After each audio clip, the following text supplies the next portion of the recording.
Hello, everybody. Welcome to my channel. My name is Jules, and today we're going to be talking about letting go of toxic relationships. Now, imagine your life as a garden. The people in it are like plants. Some nourish you, helping you bloom, while others drain your light, leaving you wilted and exhausted. Well, today we're going to be talking about the relationships that secretly sabotage your growth, the ones that leave you questioning your worth, drowning in guilt, or clinging to a version of someone who no longer exists. But this isn't just about toxic people. This is about how every relationship you keep shapes your ability to grow, succeed, and become the person that you're meant to be.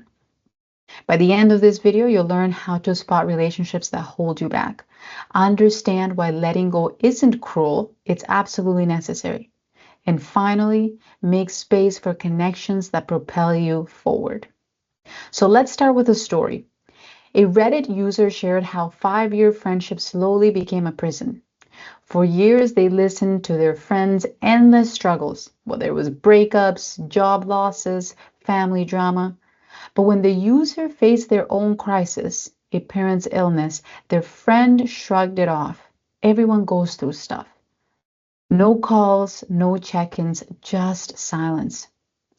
This wasn't a sudden betrayal. It was a slow erosion of trust and a realization that they'd become a therapist, not a friend. Does this sound familiar? This dynamic isn't rare. Psychologists call it emotional vampirism. Relationships where one person sucks your energy dry, leaving you depleted, resentful, and questioning your reality.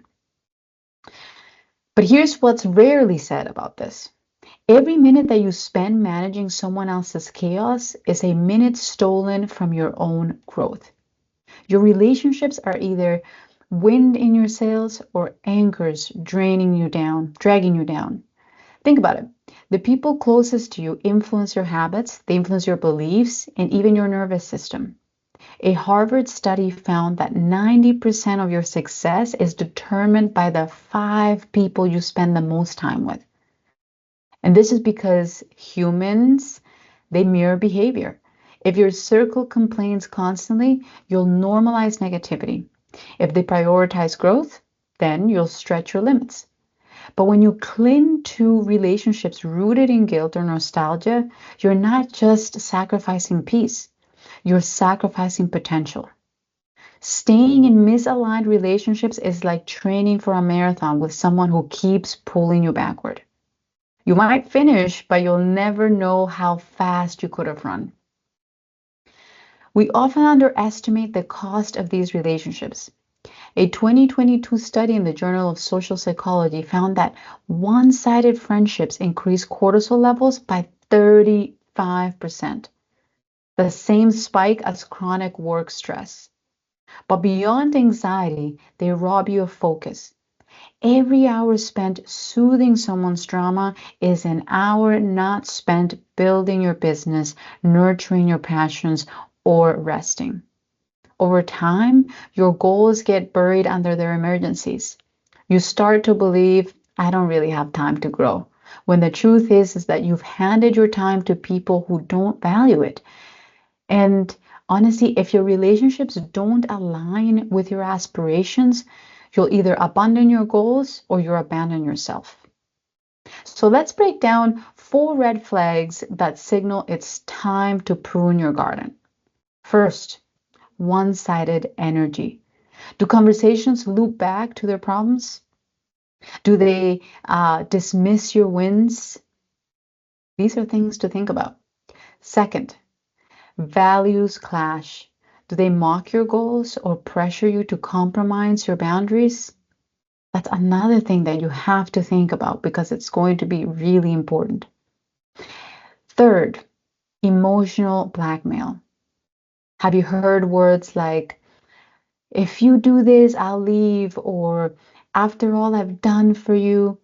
Things like that. It makes you question why they're trying to blackmail you.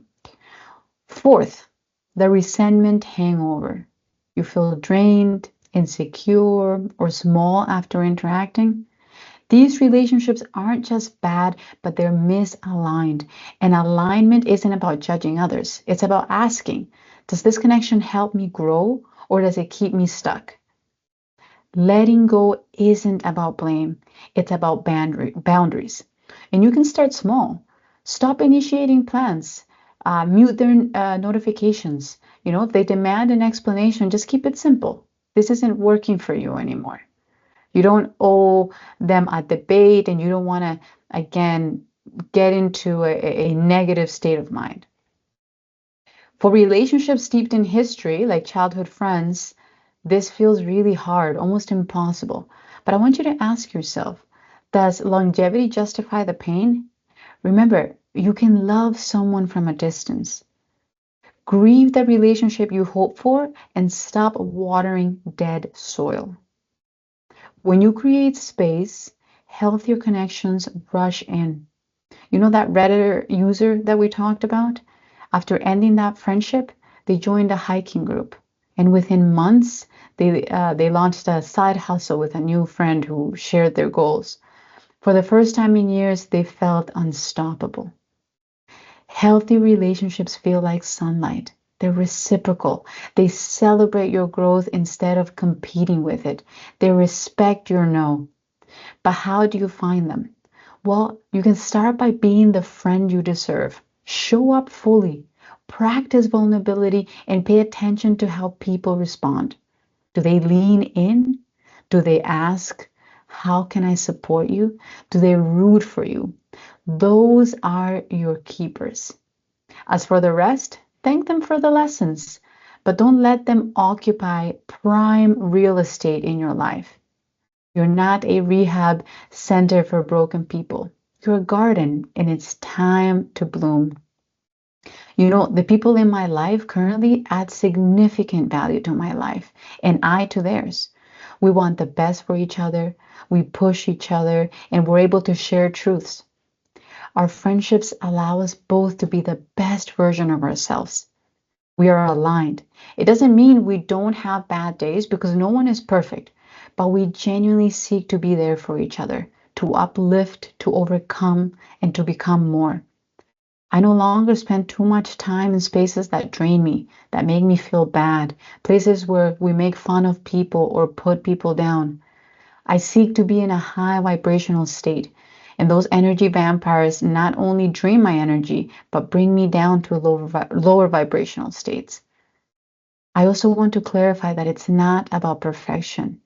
It's not about, hanging out only with people that are successful right now. It's about having a desire to be better.